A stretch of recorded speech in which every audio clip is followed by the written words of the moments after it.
Hello and welcome back to the Fracking Farmhouse, where I'm going to talk, boring, a planning process, because as I speak now, which is in April 2018, we're about to go, well in June we're going to have a public inquiry with INEOS and Derbyshire County Council to decide whether they're going to drill a well just up there at Marsh Lane.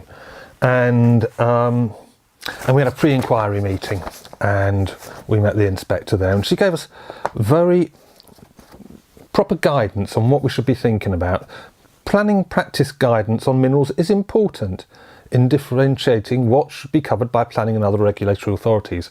Regard should be paid to paragraphs, and then there's lots of long numbers. One of them is paragraph 27 110 2014 0306. Okay, revised in 2014. You see, and it says the Department of, it's got 4 points, right? Okay, the DECC, Department of Energy and Climate Change, they've got rid of that. It's the Business, Energy and Economic or something, BEIS now. They got rid of climate change, don't want to talk about it. That issues petroleum licenses, and they decided way back when the fossil fuel lobby was talking in David Cameron's ear, oh yeah, let them shale, so they gave them the right to get the oil out in the first place, the gas out. Mineral planning authorities, this is Derbyshire County Council in our case, grant permission for the location of any wells and well pads and impose conditions to ensure that the impact on the use of the land is acceptable. They grant permission. Oh, that's where we stepped in, and they were all set to do it, but when we had our day in Matlock, we got the politicians who could see sense to say, no, we need to investigate this further because it don't look safe to us. So we actually kicked back on that. Two other regulatory authorities, the Environment Agency, protect water resources. I'm going to come to that. And finally, the Health and Safety Executive regulates the safety aspects of all phases of extraction, in particular responsibly for assuring the appropriate design and construction of the well casing. And actually, yes, they have got a plan to give INEOS, the well constructors, a questionnaire to fill out each week. And some of the questions will be, have you had any accidents? Have you had any leaks? And they're going to leave it up to the people operating this well behind high walls, 7 metre high fencing they're going to put around the site. So we can't see in, although we'll have drones, which is not going to happen. But, you know, and then we will rely on the people who are running really tight margins here. You know, only 15 people on site on a shift, and you know, narrow profit margins. We're going to write them to say, have you had any leaks? What about no. Any accidents? Nobody knows. No. Or maybe they'll go, oh yeah, we did have a bit. Maybe we should stop work for a few months and fix it. Well, that's the Health and Safety Executive. The Environment Agency, they issue permits, right? And we have the risk assessment, the standard risk assessment that they carried out for our Marsh Lane well, and this was open for a consultation for a couple of weeks, and we objected like mad about this, but they ignored us, apart from one bit, because it says location of environmentally sensitive sites, that's people, right? And it said, initially it said greater than 500 metres from the well, and we went back and we said, what about Lynn's house? That's like 250 metres. And where Richard and Tracy live, all that row of houses there, they're about 320 metres away. So they did change something. They changed it to location of environmentally sensitive sites greater than 200 metres. Okay, they just changed the number. Didn't change any of the documentation, just changed the number. You know, if it's safe at 500 metres, it'll be safe at 200, won't it? And like a risk assessment, I don't know, I have to do risk assessments at work. I do a better job than this. But it says, you know, what is at risk? What do I wish to protect? What is the potential process to cause the harm? How likely is this contact? How severe will the consequences be if this occurs? What's the overall magnitude of risks? And how can I manage the risk? And then overall, you see, so there's a few pages of this, but one I like here, noise and vibration. What's at risk? Local human population. Okay, yeah, that's our people living within 500 metres. What's the agent calls it? Noise and vibration, yeah, right, because if you read their second identical planning application, there's a top drive which is 40 metres up, it runs at 100 decibels for 3 months, rattly old thing. Think of hanging a motorbike from a crane in a quiet field and leaving it running for 3 months. Right, how likely is this contact? Medium.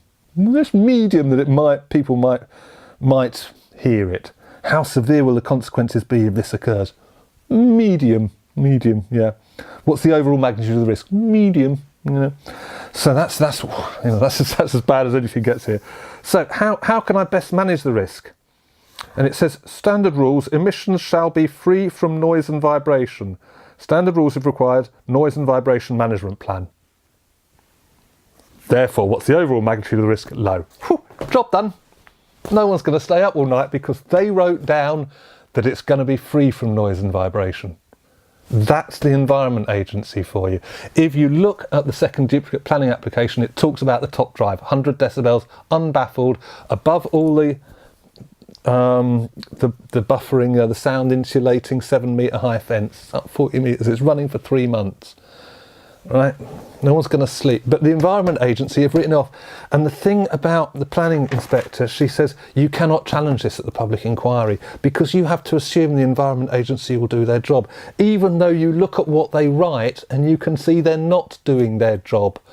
Right, that's what makes me annoyed. One other thing I'll do, there's a lot, there's pages and pages of this, but here we go. What is at risk? What do I wish to protect? Groundwater. We want to protect groundwater, don't we? Because that's what's under the ground. It flows out from marsh lane because it's top of the hill, and it goes into lots of streams and watercourses around.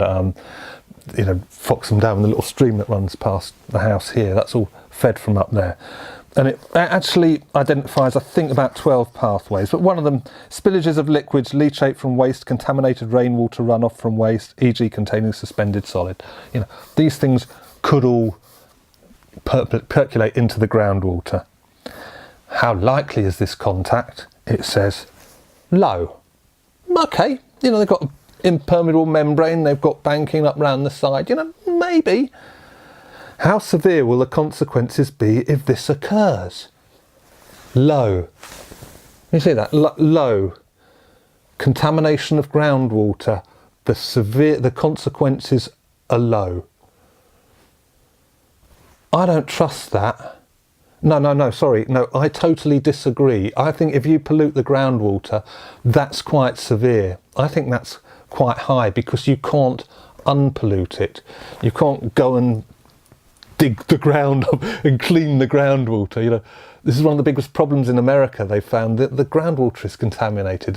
Jessica Ernst, who came over from Canada to talk to us, they can't drink their water anymore because they drink from well bores. In this country we don't drink from wells generally, but the groundwater feeds a lot of systems around the place, and if you pollute the groundwater you've got an unfixable problem, and we have to accept that the Environment Agency think that's a low consequence, not even risk.